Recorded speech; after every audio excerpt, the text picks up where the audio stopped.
আমাদের বাড়ির আশেপাশে আমি না অনেকগুলো লিলি ফুলের গাছ দেখেছিলাম, কিন্তু চেষ্টা করেছিলাম যে বাল্ব সমেত উঠানোর, কিন্তু সেটা একদমই পারছিলাম না। কালকে আমাদের এখানে সারা রাত বৃষ্টি হয়েছে, আর হঠাৎই আমার আজকে মনে পড়ে যে বৃষ্টির কারণে মাটিটা তো ভিজে থাকবে, তো বাল্ব সমেত আমি সেটা উঠাতে পারবো। তো যার জন্য আমি সেই জায়গায় চলে যাই, আর আমি কিছু নিয়ে যাইনি, ভেবেছিলাম টান দিলে উঠে যাবে, কিন্তু দেখলাম যে না, সেটা উঠছে না। তো যার জন্য আমি অনেক কষ্ট করে ভালো করে এগুলো বাল্বগুলো সমেত তুলে নিয়ে চলে এসেছি, এবং নিয়ে আসার পর এটাকে ভালো করে ধুয়ে নিয়েছি, এবং ধুয়ে নেওয়ার পর এগুলোকে আমি এখন লাগিয়ে দেব। এই লিলি ফুলটা বর্ষার সময় দেখতে কিন্তু অনেকটাই ভালো লাগে। আর এই লিলি ফুলের কিন্তু 4টা কালার হয়, একটা লাল, নীল, গোলাপি, আর একটা মনে হয় সাদা। আমি স্ক্রিনে মেনশন করে দেব।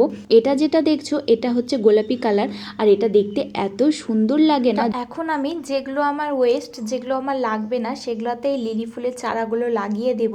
আর এইটা যে দেখছো এই সরাটা, এটা হচ্ছে শীতের সময় সরা পিঠা ভাজার জন্য আমার শাশুড়ি এনেছিল, তো সেটা রাখা ছিল। তো সেটা দেখতে পাই যখন, তো ওর মধ্যে একটা ফুটা করে নিই, এবং ফুটা করতে গিয়ে সরাটা আমার অনেকটাই ভেঙে গেছে, এবং নিচে ড্রেনেজ সিস্টেমটা ভালো থাকার জন্য অল্প একটু কুচি দিয়ে দিয়েছি, বালু চালার কুচি, বা তোমরা কোনো কিছু না থাকলে তোমরা পাথরের টুকরো দিয়ে দিতে পারো, যাতে ওখানে মাটি জমে জলেরটা জমে না থাকে, তাহলে কিন্তু গাছের শিকড় পচে যাবে।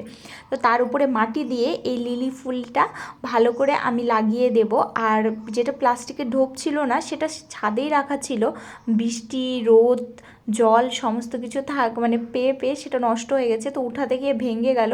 তো যার জন্য আমি এই সরাটাই নিলাম, যে এই সরাটার মধ্যেই চারিদিক দিয়ে সুন্দর করে লিলি ফুলের গাছটা লাগিয়ে দিই। আর এই লিলি ফুলটা যখন ফুটবে তখন তোমাদের সাথে অবশ্যই শেয়ার করব। আর তোমরা এইভাবে করে যে কোনো গাছ, টবে যখন তোমরা গাছ রোপণ করবে, সেই সময় মাথায় রাখবে যে যেখানে ফুটাটা থাকে সেই জায়গাটা একটা পাথর বা কুচি কোনো কিছু দেওয়ার, যাতে জল যখন আমরা গাছে দেবো সেই জলটা নিচে গিয়ে আস্তে করে নিচ দিয়ে বেড়ে যায়, গাছের জলটা জমে না থাকে। গাছে জল জমে থাকলে কিন্তু শিকড় আমাদের পচে যাবে।